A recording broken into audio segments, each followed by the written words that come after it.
Hello and welcome to Nerdicky. For nerds by nerds, I'm Nerdicky Steve. Today I'm joined by Brimstone. How are you doing today, sir? Awake, Dave. Awake. Awake. Well, you're in the Northeast here as well. Oh no, you're not. We were just talking about the Northeast when you were a kid. I'm in northern Massachusetts, and we get that lovely cold mountain breeze coming Yeah. down. So, if you'd be so kind to introduce yourself and tell us a little bit about you.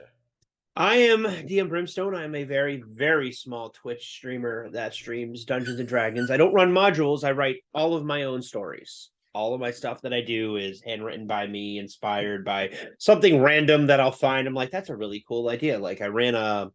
I was watching Predator the other day, and I'm like, I need to turn this into a D&D game, and I did. Um, it was really fun. Players had a blast, and I'm never running anything over level 15 again because of it. Uh, what is the Predator but an invisible stalker with some upgrades? Yeah, except I turned the Predator into a Fey that had his own hunting preserve, and in the Far Realm, Oh, and nice. he kidnapped the people who just saved the city to test his metal against them. As you do. Yeah. So how did you get into Twitch streaming? I actually started Twitch streaming off my PlayStation 4. I was streaming The Long Dark, and I was told constantly that you couldn't make money from video games. You couldn't do this. You had to do something productive with your life. And I'm like, you know what? We're not going to do that. No, screw you. So, a bitter spite and anger tend to be great motivators when you just want to rub it in someone's face. So I started doing it. I hit affiliate, and then COVID hit, and everybody started streaming. I was doing well. I was progressing. I was steady, and then COVID hit, and I lost. Everybody started streaming, so everybody was going everywhere. So I was like, okay, I need to figure out what to do, and I started getting into D&D again. And my friends are like, you should turn this into a stream. You're good. And I'm like, okay, I'll give it a whirl, and I did. And I slowly but surely went from I'm almost at 250 followers. Very small, but people who come in and listen, I don't care if you follow or not. I just love having people come in and sit down and listen to the stories that I tell.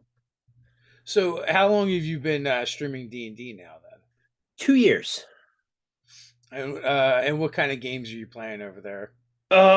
We got the Saturday. Right now, it's just a Saturday game. It's bounced around a few times over the year, a couple years. It was originally started out on Wednesdays with an Exandria campaign, um, but we had some player issues, and we only had 2 hours to run. And I prefer a 3 to 4 hour game because you got to get to silly. It's true tabletop. Well, it's not around a table. It's not like designed for like critical. It is all friends. It has all the sidetracking and insanity that you would get around a normal tabletop. So you get it all on stream. So I like to have time to get stuff done and role play. And we've had some players shuffle out. But it started Wednesdays, it moved to Fridays, and then we finally got a date settled on Saturdays, and it works great for everybody. Saturday nights, 8 o'clock, 7:30, everybody rolls in. We get stuff going. We make sure everybody's leveled, everybody's up to date. I don't have any tech issues, and we go, and that's that. Currently running in Faerun. And what level of campaign are you running? We started out at level 2. They're level 7. I do milestone X. Well, every so many sessions they level up. It helps with the ability to like, okay, I need to design this encounter. So I don't like XP. It just feels a little more grindy. So I'm like, okay, take a level every 3 or 4 sessions. And that way they end right where I want them to at the level I want them to be for the proper appropriate challenge. We basically do the same thing. Like in the early sessions, we tend to level up faster, and then once we hit mid tier, we slow it down. And I will say it is our games. It tends to be a little bit more arbitrary. Um, I know, like the last session I ran, I wasn't going to level them, but they were down a player, so I was like, all right, you guys can level up. I don't feel like adjusting my material, so that extra level might help you. I had one player, she left the group, miss her. Like she had college and just everything got too busy, so she couldn't commit anymore. but she was such a delight to have at the table. Like, they started out in Moonshay, and then I shifted them back to Waterdeep. And they left some things tied up in Moonshay that are actually long-term ramifications of things, because I'm a big proponent of that type of storytelling. And the player was so in character, she broke out into a sea shanty midstream, and this young woman could sing. My God, could she sing? And everybody went silent for a little bit, and I'm like, take a level right now. Take a level. That was Skip absolutely inspiration, go phenomenal. right to you gain a level. Yes. And everybody got inspiration, and it was absolutely fantastic. I think I got it clipped, or somebody clipped it. That I think that's only happened once at one of our tables, and it was years and years ago when someone did that. And the first time it happens, it is especially if they do it well. It's cool no matter what, just to see someone get that into it. Mm-hmm. But when someone does it and does it well, it is crazy. Matter of fact, at PAX Unplugged, I ran into that player that used to play at my house. I want to say, God, it had to be like 20 years ago at this point, and was the one that did that. And it was also a sea shanty. So sea shanties just catchy. Bring out the bards and players. Well, she was a bard, so she was a Harengon bard. She was Bruden, the British bunny boy bard. A Harengon too. Oh, it was fantastic. So is Faerun Forgotten Realms your setting of choice? No, I don't have a setting of choice, not anymore. I go where I just want to run. Like, if I could get a peak group of Critical Role players that would actually get into an Exandria game, I'd run an Exandria game. But Forgotten Realms just seem to be the baseline in terms of at least minor reference material to run with. Like, are you a fan of stream games? Some. I watch, I listen, I lurk. Believe it or not, I watch a lot of first-person shooter streams. Okay. Apex Legends, Call of Duty. Just find it really entertaining to watch people get really angry at something for no reason, for no fault of their own. Yeah, I'm not there yet. There's very few streams that I can get into, which is weird because I myself stream games as well. And like, I know, like, when Nerd Doug was with us, he was always a fan of, certain shows like Critical Role, Titan's Grave. And Ted is a huge fan of listening to stream games while he works. But I personally have never really been able to get into them. There's been a couple that I found kind of compelling, but not enough to regularly get into it. Now, that being said, like, obviously we do them, so I don't begrudge anyone that enjoys that, but I'd rather be playing than watching. I haven't actually played Dungeons and Dragons for... God, I haven't played 5th since I started. Like, I've dabbled in games, I've played a couple of sessions, but actually sit down and play and find a weekly game for me has been a real struggle. Like, I found one that kind of meshed, but they did some really old school things that I didn't like. Yeah. Like, the only way I can find a DM is if I DM myself and I end up playing multiple characters, and I just can't do that. Do you prefer DMing over playing? Yeah, I actually have found DMing to be absolutely fantastic. Like, I come up with really good character ideas. And there's, the characters you turn into NPCs. Like, how do I weasel this cool character into the story? And then there's those characters where you're just like, I'm going to save you for later for me. Yeah, I totally get that. How did you get into gaming to begin with? Oh, God, I was 9 years old. And it was me and my buddy Clinton every Saturday morning at his house playing D&D and watching Animaniacs. I was playing second ed. So, God, this was 93.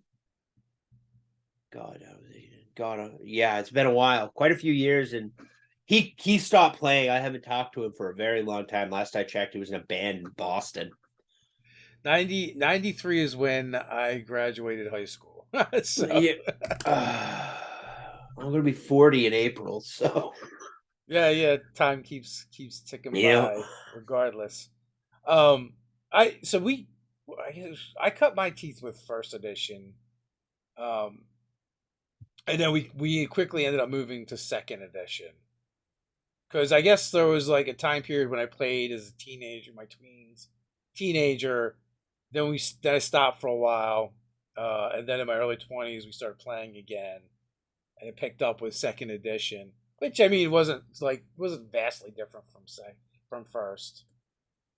I keep hoping in every edition of Dungeons and Dragons that they reprint my favorite race from Second E, and they never have. And it really upsets me. And that's the Saurians. Oh Because I really yeah, miss that race. The psionic dinosaurs. They were just so crazy and so out there. was it But is they it were Dragon so Heist that has fun. Dragon Bait in it? I don't know. Dragon Bait is in one of the adventures. I don't know what role they're in it, but this is definitely in there. And that was actually a really good. The Finderstone trilogy was actually a really good series novel, I read way too much. and I believe Anyways. that's where the Suriels were introduced through Dragon Bait initially, and then later they introduced some of the others. But yeah, I think we have some articles on the website where Ted recreates the Suriels, at least his spin on them. I'm gonna have to find that on the website. In third edition, I had like an island that was kind of inspired by them, except for instead of them being humanoid dinosaurs, it was like an island of were dinosaurs. That's awesome. Well, because in third edition you had like templates for everything, right? So the were creature template was literally just take this, you know, this creature animal, and here's how you make it into a lycanthrope. So it Were was Raptor. yeah. So it was a fairly easy way to create a dinosaur race without actually having to like go whole hog like create it from scratch. So how often do you stream? Is it just Saturdays? Just Saturdays for now. I'm actually starting up a Star Wars game after the I start the preliminary overview of it of not it's never a novel the way I run. It's I want to get players from A to B, and I present a group of options for players to get to A to B, but the arcing plot is always something that I at least have a general idea of what I want to do, not so much an arcing antagonist. And then I always try to slightly fold in player backstories. Like there's some stuff that's about to pay off in the Saturday game, but it's a process, and you just sit down, you write, you go over reference material, you read, you know what you do. And I'm pulling from Legends, I'm pulling from the Lucas films, I'm pulling from some of what is it, some of the new Diz Wars products, um and just kind of amalgamating a story of my own that people can just sit down and enjoy and listen to. You said you're going to be running 5e Star Wars. 5e Star Wars homebrew. I have not checked that out yet. My son was actually playing in the game for a It little while. is really good. They fixed fighter. Yeah. So every fighter in Star Wars starts off as a battle master. They have dice, superiority dice, and maneuvers. And the dice, instead of starting off at a D8, they start at a D4 and progress all the way down the chain. But what's really awesome about it is you have your specializations, like heavy weapon specialization, melee weapon specialty. They just have all this demolitionist. They just have all these sub specs for a fighter and its soldier, I think, or fighter. I don't know off the top of my head, but it's just keeps going. And it's just so not only do you have these really cool maneuvers that you can do, you have a subspecialty for your weapon. Like it's just really well done. They have all the stuff isn't magic. Like so, to balance out force powers, they turn tech into magic, it works like magic does. So you have grenades, you have all this stuff, and you just assume you refill them as time goes on, like spell components. But it's really cool. Like there's tech damage, there's just all this stuff. And one of the main issues of previous editions is you couldn't have a Jedi in the party.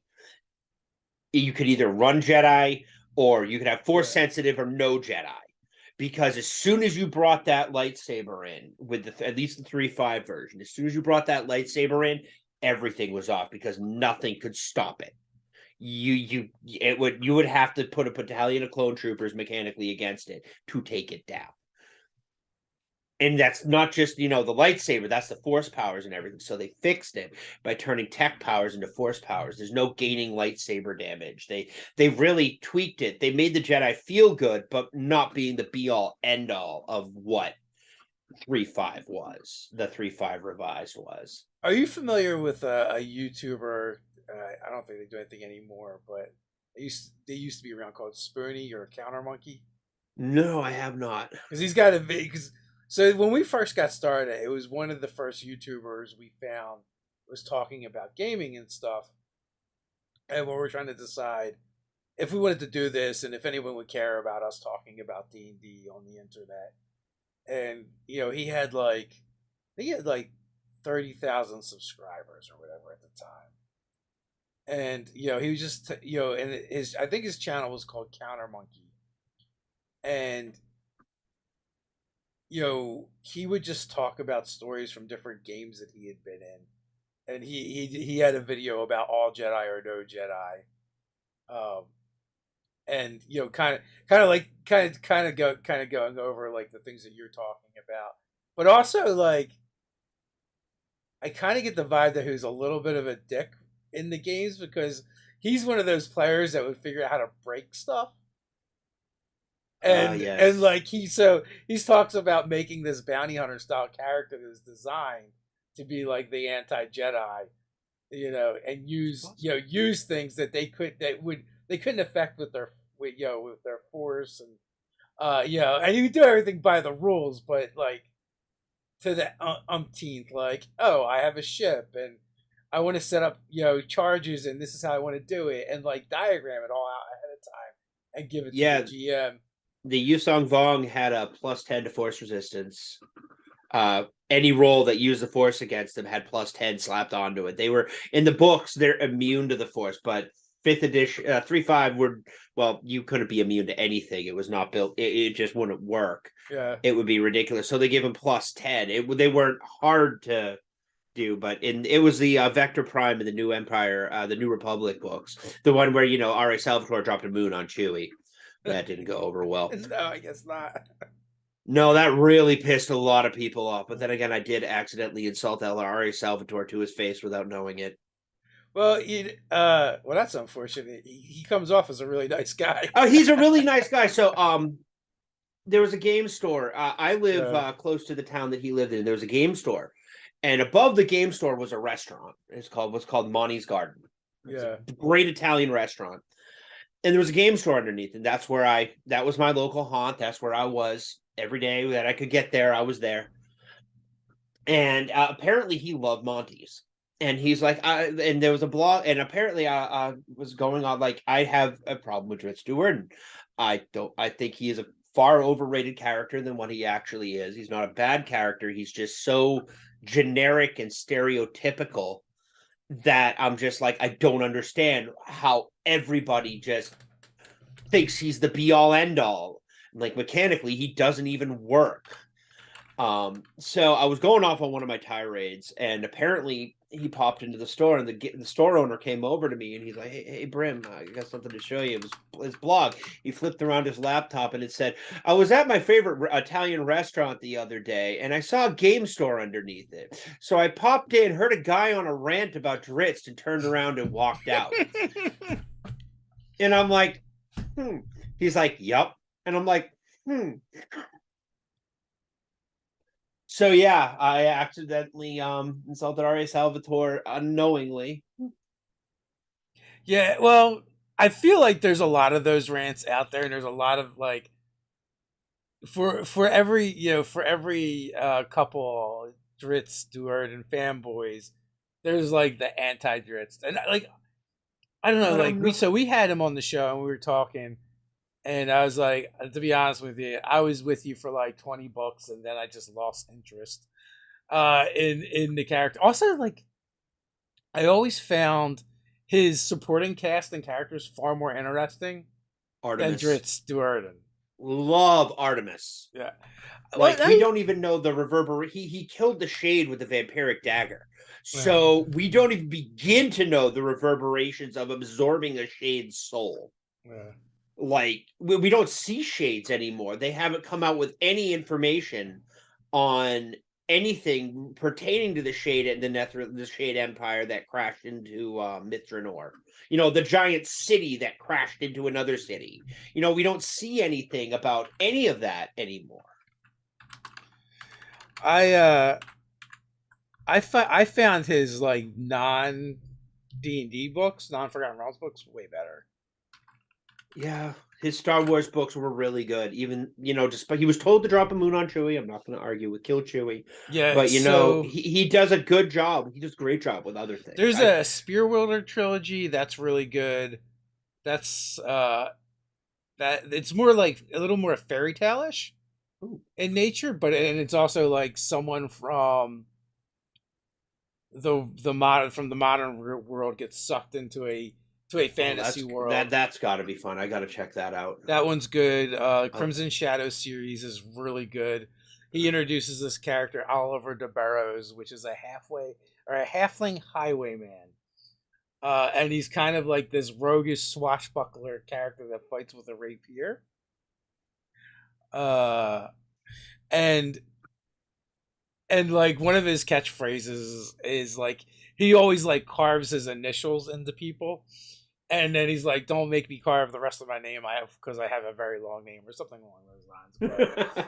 But it's really good. And then the Demon War stuff, which he has a bunch of books in that world, is really good. And then he's got a small series of books. It's like Echoes of the Fifth Magic, where it's like a submarine, a nuclear powered submarine gets transported to another world, and then like that's just way too fantastic. That's just awesome. yeah, well, and it like stops like so it like stops working, but then like the crew kind of, I think if I remember, I've read this book a long time ago, and I think like the crew splits off into different factions, and kind of like integrate into the world, but like both on I guess the good and the evil side. Well, that's just really cool. Right up there with Final Countdown. So yeah, those all of those books are really good, and it's not even that the Forgotten Realms and stuff books aren't good. Like the Homeland series, the prequels for Driss were really good. Like fantastic. I like Elementsters. I'm an Elementster fanboy. I have been since I started D&D. I think he's fantastic. I think he's 1,000 years old. He started off as a shepherd's boy. Yeah. And then he progressed into he was deemed worthy enough to learn magic from the elves, you know, and he went to hell, got changed into a woman, picked up a sword. Everybody's like, it's too parallel to Gandalf. I'm like, you really have not read the Rings or the Silmarillion if you think that that's a parallel to Gandalf the Grey. So what kind of stories do you like to tell in your games? I have dabbled in lots of things. I like to tell I like stories that tie into the players, that like to tug at those strings, like that can mess up a player a little bit. I used to ST World of Darkness, so I'm not unfamiliar with messing with players' emotions at the table, doing really questionable things. I like long-term antagonists. I like retribution for unfinished business. Like the players recently, like in the beginning of the game, they were hired to investigate some ruins that they were just uncovered in Moonshade. It turns out it was one of the first temples of Shar. So they go down in there, they clear it out, they open up the vault, and they ignore the giant sarcophagus in the middle of the room, which actually held the Demi-Lich. The Demi-Lich wakes up wondering why his rest has been disturbed, because they raided the vault, and proceeded in doing his own thing. Now, the Demi-Lich wasn't an actual Demi-Lich. The Demi-Lich is segueing into the next campaign of the Void. I'm running Spelljammer, and I'm going to be running Spelljammer as the next campaign. My current one wraps up in the next 3 or 4 months. So I'd like to have something ready to go for when I do the next thing.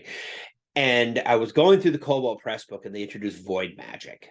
Yeah. And I'm like, I can use this. I could really use this. And all of a sudden, the wheels just start turning like a hamster on a freaking wheel, and it just go. And I'm on Google Docs, and I'm just writing, just like bullet point, bullet point, bullet point, bullet point, just idea after idea after idea. And so they'll segue into this, and they're currently dealing with a Fey outbreak on Faerun, because the Fey, antagonist version of Fey is trying to avoid, but they met some of the main antagonists from the next campaign already in this campaign. And I do arcing stuff. I do small one-shots with absolutely crazy stories. I do whatever strikes my fancy, but for weekly games, I like arcing antagonists. I like tugging at player heartstrings. I like emotional responses. I just love emotionally fucking with my players. Because they won't forget it. They're down the line, they're gonna be like, that was a cool combat, but man, remember when he like tormented me for like 3 sessions over this thing, till we got the issue. So man, that was just that was great. That's what, like, everybody's gonna remember the fights, but they're gonna remember that more than they are the fight. Unless it's that coup de grace and nat 20 on something big. Yeah, like I get that. Like I feel like the things that I find more memorable in games are the things that tie the players like deeper to the world and connect them to the story and what's going on, and make the players feel something via their characters, and that rarely is going to happen in a combat. Like in my first 5e campaign that I ran, I had introduced a patron to the character. They weren't bards, but but they were goblin entertainers for their background. So they would act very bard like, sort of. And so they like ended up picking up a patron who would just go to all their shows and bring them treats and stuff. And so over the course of the campaign, they got like more involved with this like crazy old cat lady, essentially, who like, her sons and her husband had kind of all died via going out adventuring, and so she just kind of like took a shine to these young goblin boys, and which they were full grown, but in her mind, because they were small, they were like kids, and she treated them that way.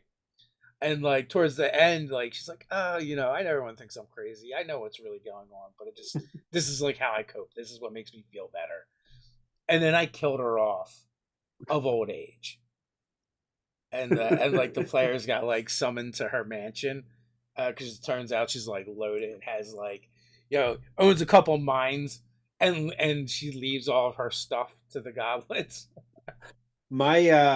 I folded in I really like the part of Dragon Heist where they could get that troll skull in the troll skull manor. I really liked that when I read through. So I folded that into the campaign, except I changed some stuff around about it, and I turned it into like Leif is still there, and they changed the name to Leif's Lament. It's their tavern. But the best part is every one of my party has a bard or has the entertainer background. So they're actually a traveling group of musicians that seek out adventure for their stories and songs.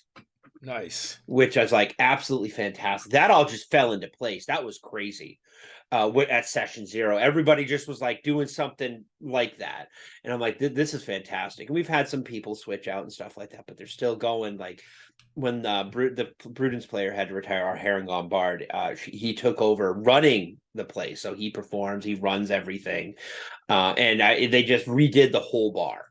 And I'm like, that's fantastic. So you have a base of operations. I introduced I might have been up late and watching a lot of Doctor Who at the time, and I came up with this character called Kinsley. He is a wizard that travels the multiverse seeking odd and rare magical items or dig sites where you could possibly find them, and he uses adventurers to get them. He doesn't care if they die or not. That's not his problem. He just wants what's in there.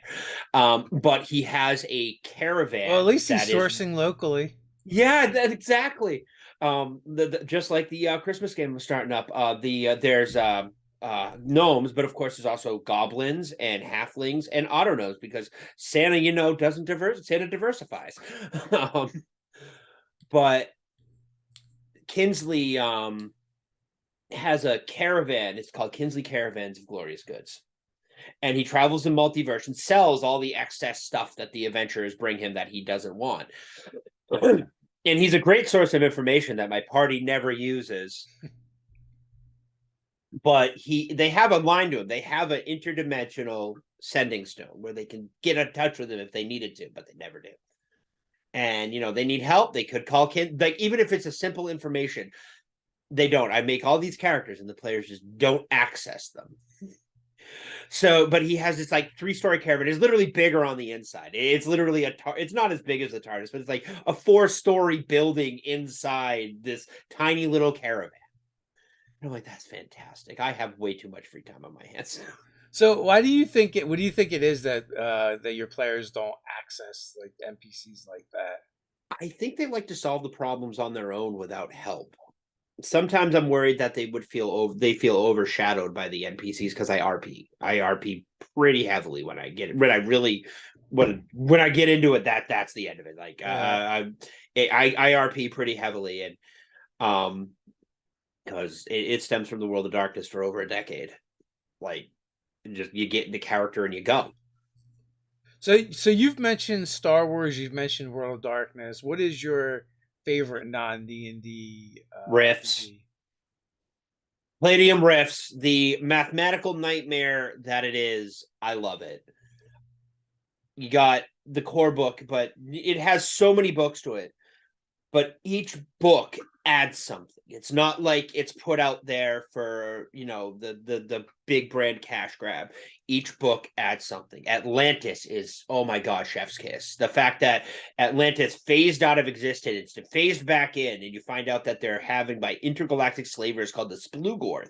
Then you have Atlantean undead slayers with the magical tattoos, and you just got all these fantastic things. And then you got the West. You got Russia when you find out Russia's just turning everybody into cyborgs after they die, and just it's like this grim dark future. Then you got the Chromium Guardsmen, which are like oh god, what are Wouldn't it be more like a zombie if you turn them into a cyborg after they die, though? you would think so. I don't know. They got the zombies. They got the vampire ancient empires, which was at war with Atlantis. It adds history. It adds not only mechanics, but it adds history to a world. And I love a well-designed world that you can drop your players in so they feel like they're a part of it. And like a lot of inspiration of the stuff that I do is everybody watches that movie or watches that TV show or whatever and goes, that's really cool. I would love to do something like that. Even if it's the most obscure, even if it's a lawyer arguing in a courtroom, somebody will go, I would love to do something like that. And I'm like, I love doing that for my players. I love being able to bring something that they watched in a show or just want to do as part of that. Like the epic battle scenes of the Battle of the Bastards, where Jon Snow's sitting there with Longclaw as the cavalry just comes down on it. Just that last stand. I would like to give the chance to play that and survive that. Like, what happens if they actually could survive that? Stuff like that, and just take part in something absolutely fantastic that they saw something, and it's just what I love doing, man. It's great.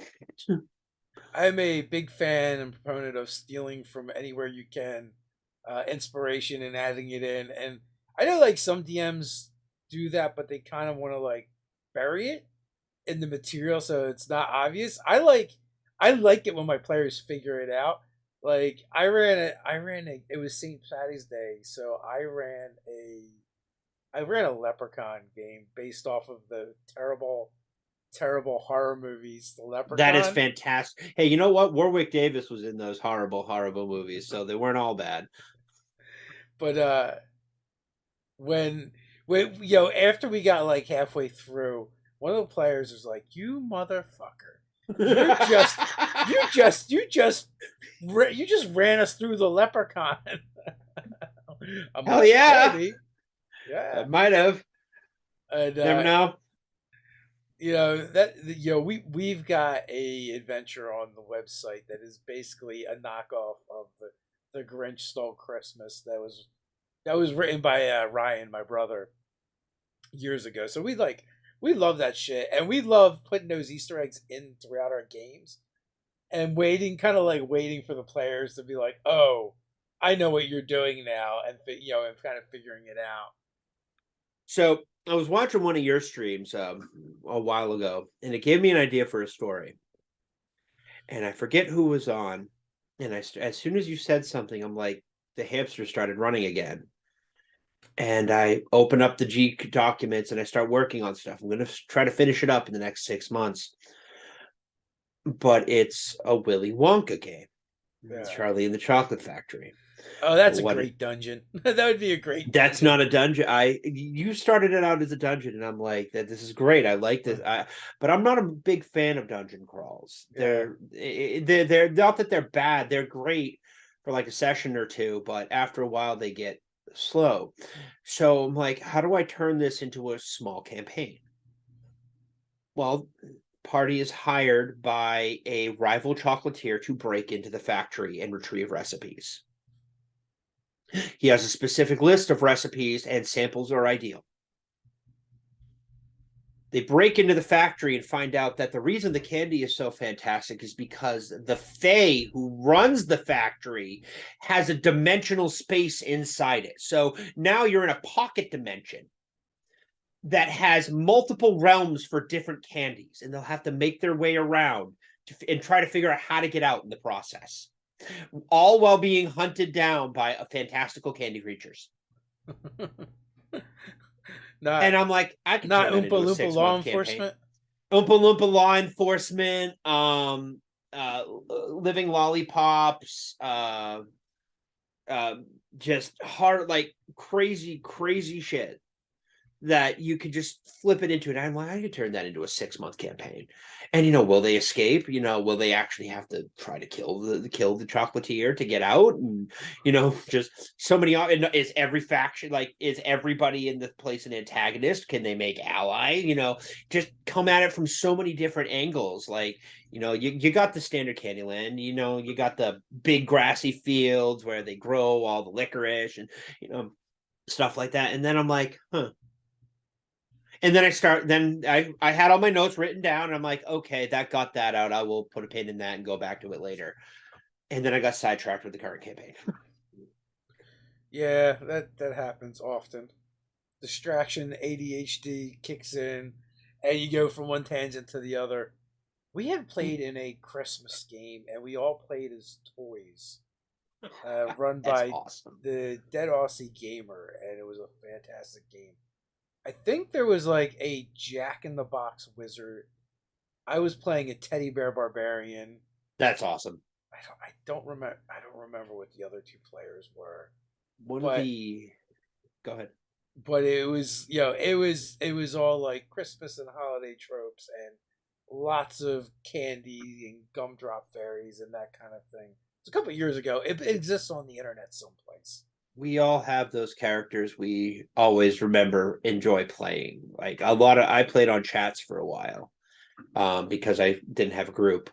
And it was World of Darkness progressive chat. And I came up with some really cool character concepts. Like, my favorite one was the character it was a changeling. Yeah. It was a living book. I took the right combo of kith and some abilities and stuff like that. And all she did, she was a walking encyclopedia.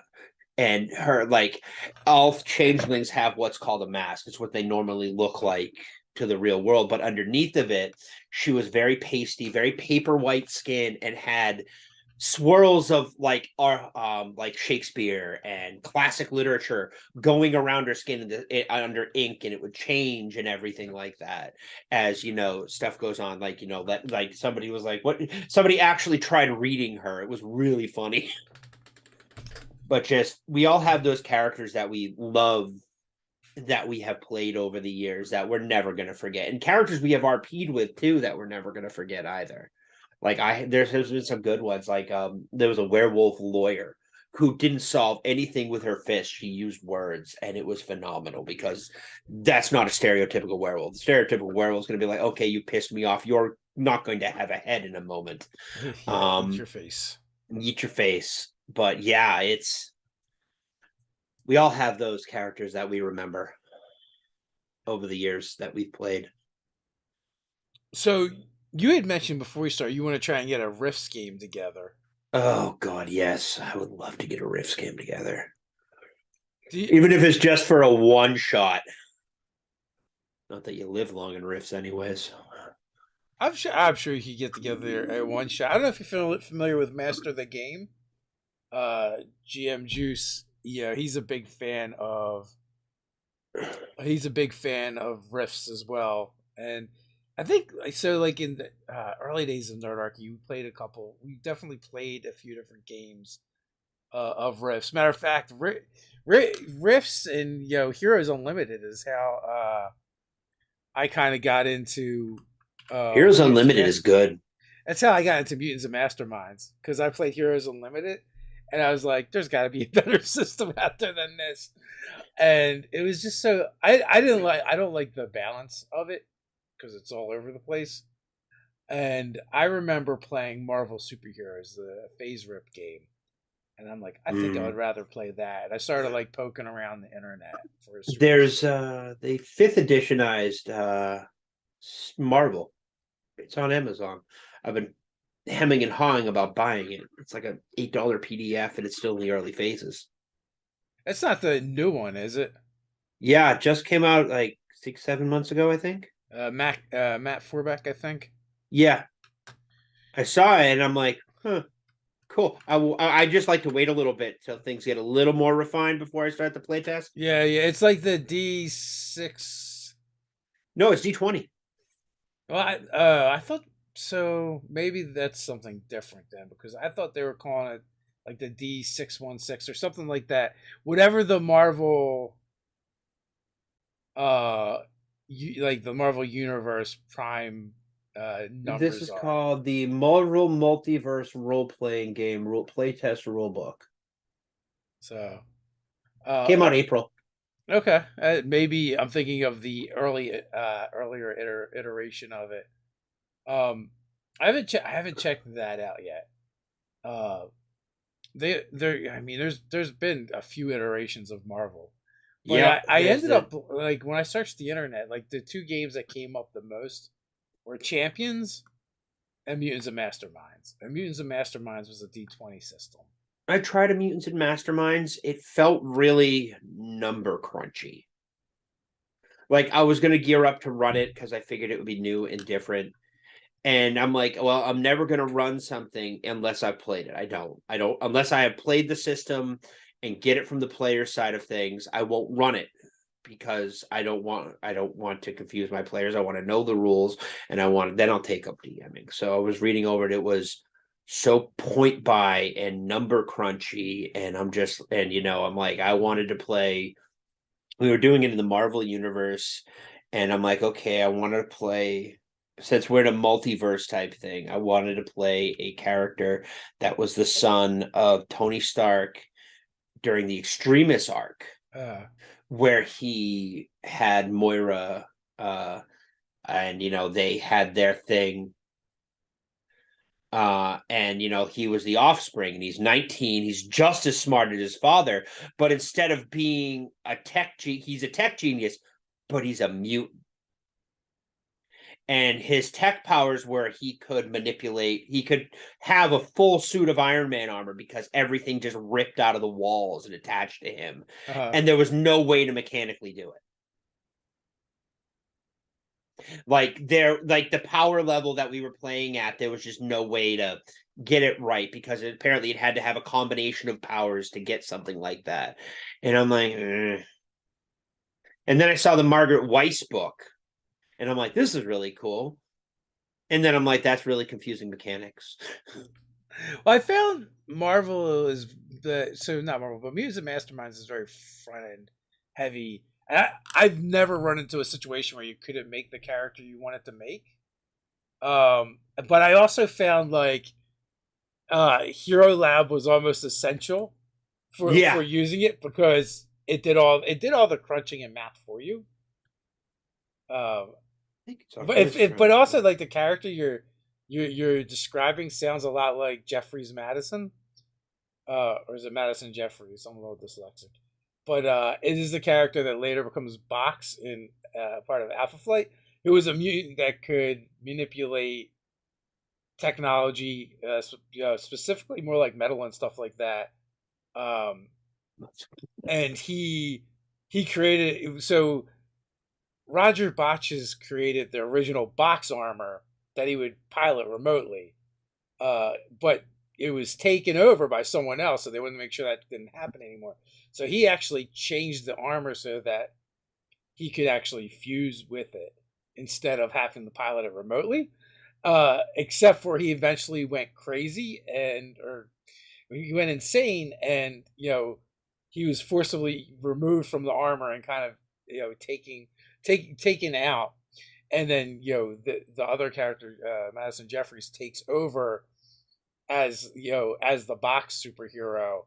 And the only thing is, when he's in the armor, he can't manipulate things outside of it, but he can completely manipulate the armor and make it do anything he wants. He's like done stuff where he's like just added like buildings to it to make it like giant size, all kinds of cool things. But it's very much like kind of like what you described. That's fantastic. Except for he wasn't really a genius. He was more like a mechanic. Hey, you know what? Layman's like blue collar, good shit. Yeah. So Luke says, so question, how do I find players or a GM to run less popular RPGs? Because I want to try other RPG systems besides just D&D or Pathfinder, but it's hard to find a group or even a GM to run it for me. That's the age-old question. If you can get to like conventions and events, like that's a good way to try out new games because you can sign up for games that are people are running. And then the other thing is, it's going to be much harder to find someone to run a different game than it is if you were to start one yourself and try and find people to play in it. But even that has its own pitfalls. But I would say online you could definitely find some places. There's a bunch of sites that are just catered towards finding games at this point. I found Discord to be a fantastic tool for this. I'm part of a few Discords for games, and some of them for the VTTs have looking for player options for various games, and they have talks about games like I think Aliens and several other things as well. Yeah, I believe basically all the VTTs usually have an area for looking for games, or if you're running games and looking for players. Play Games is another site that's kind of like that as well. I think Demiplane has those features as well. So I feel like there's a lot of places too, but it is also very difficult to get people to not play D&D, get them to play something else.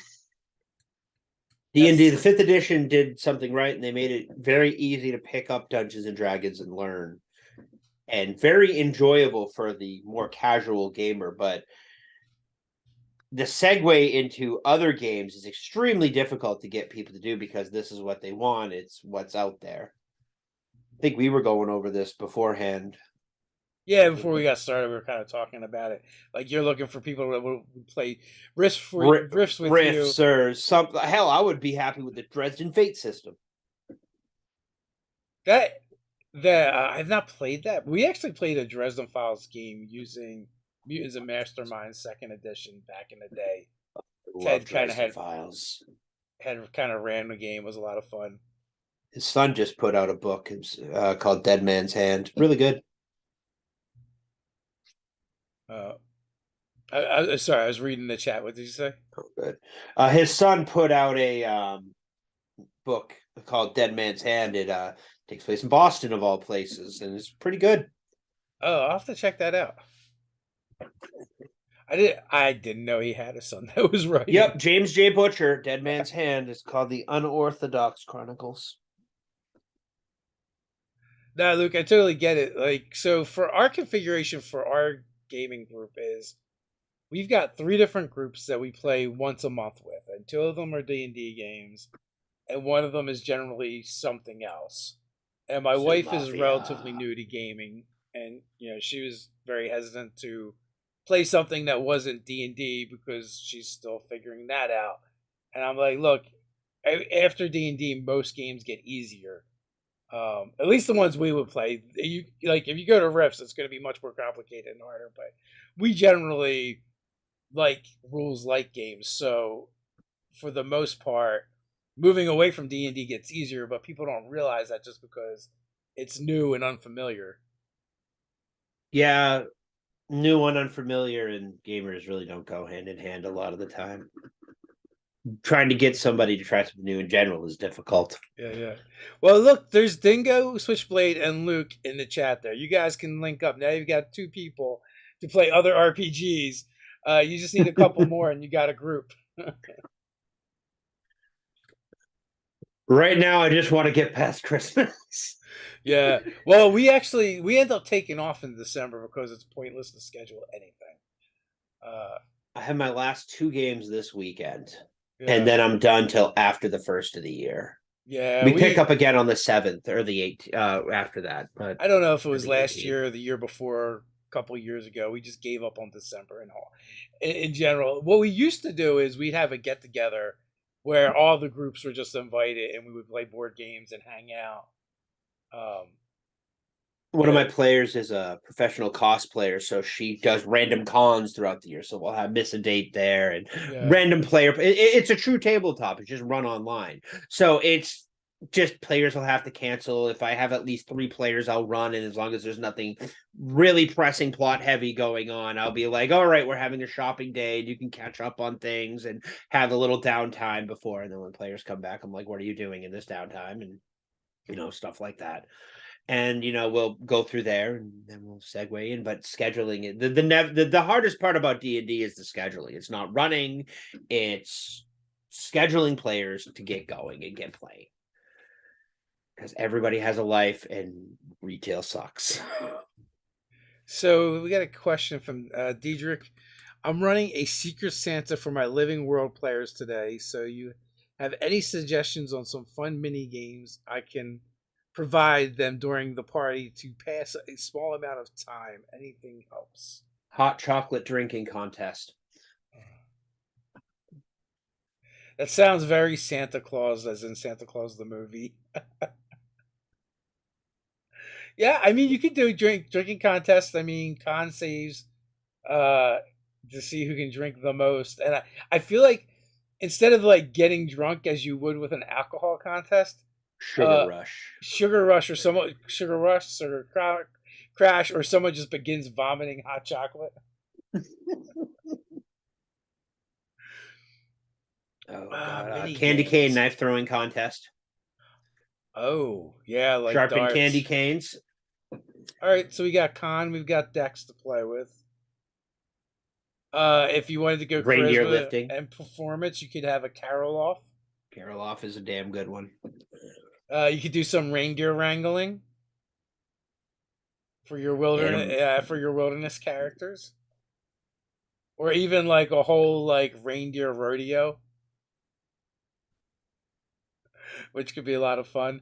Um, I don't know. That's all I got off the top of my head. Yeah. But I feel like too, if you like just searched mini games online, you could probably find some to reskin and flavor them to the holiday season. If you can't straight up find any. And always remember, even if it's like the simplest thing, grandiose it, build it up, make it, sell it. And your players are going to have a blast because you sold the simplest thing in the world. Like I did an archery contest, and it was so great. Just did this simple festival, had an archery contest, drinking contest, all this stuff, and everybody had a blast. It was the simplest thing in the world. And they're like a beer drinking contest, and the archery and the pie eating, and everybody had a blast on these very simple things because I just went off. Oh, It you could doesn't have totally to be do. You could totally do a present and ribbon wrapping contest. the wrapping oh, that would be a good one. Yeah, Oh, get those that's sleight of funny. hand checks in there. Gotta get those slide for those rogues. No, I don't have people trying to pick pockets a lot. And then again, my players tend to be more on the heroic side of things. I haven't had a morally gray party in a very long time. That's that sounds absolutely delightful. To be honest with you. Yeah, it's they're very like one of my players I've been playing with on and off for like over a decade, so I know how to bait her. Yeah. And I baited them into saving somebody and ended up getting framed for murder of a noble's Oh son no. because they were going to try to save her. It was actually a revenant serial killer who was screwed over by a judge, but the judge was actually a demon that was corrupting Waterdeep from the inside. He was one of the judges, and he went. His wife passed away, and he went away. He came back. He was just a hard man. Everybody figured his wife's gone to balance him out. Is gone to balance him out. No, he was replaced by a demon and murdered in the north. So the demon took his place, and he was just the most unjust things, greed, all that stuff, and they actually duked it out with the demon in the middle of the courtroom, and the players were framed for the murder. But luckily, they were part of Force Grey, and the demon knew better than to mess with the Black Staff. Yeah. So they got him off, but they had to solve the murder of what was going on. And we lost a player in the process. It was an absolutely fantastic little arc. But a revenant serial killer that was framed for his wife's murder and got hung for it came back and was killing everybody involved. And the players were like, do we help the Revenant? Do we not help the Revenant? Like it's not his fault, but he's still murdering people. And just, it was so much fun. Well, I mean, you did use the words serial killer, so Well, Revenants are serial killers. They go after the targets who wronged them in life till they can come back, till they kill their targets. they're basically Michael Myers, Jason Voorhees. Yeah, But they're that's not evil. His motivations were coming back because he was an innocent man. He didn't do anything. He was a farmer, newlywed, 6 months. yeah. And he got the book thrown at him because they covered stuff up, and it was just like, one of those, again, morally questionable things that tugs at the heartstrings. So, Diedrich, you could also interrupt your party with like a Grinch character, the Heat Miser, Winter Wizard, any of the best Rutan villains. I feel like would be great additions to a D&D game. Jack Frost. Jack Frost, I yeah, can recommend some reference material off of DM's Guild too. nice. So there's definitely a lot of options out there. So we're coming up on the hour mark. Final thoughts before we head on out. Oh, it's an honor to be on here. Let me tell you, I'm a big fan of you guys for a while now, and got that DM last Sunday, and I'm like, you got to be kidding me! Really, really made my day. Oh, awesome. I was happy to have you on. Folks, there's links in the descriptions. You can go check out DM Brimstone over on Twitch and Twitter and go watch the Saturday night game and keep your eyes open for when he finally gets that Rifts game going on. Yeah. Thanks for being on. Until next time, stay nerdy. Later, guys.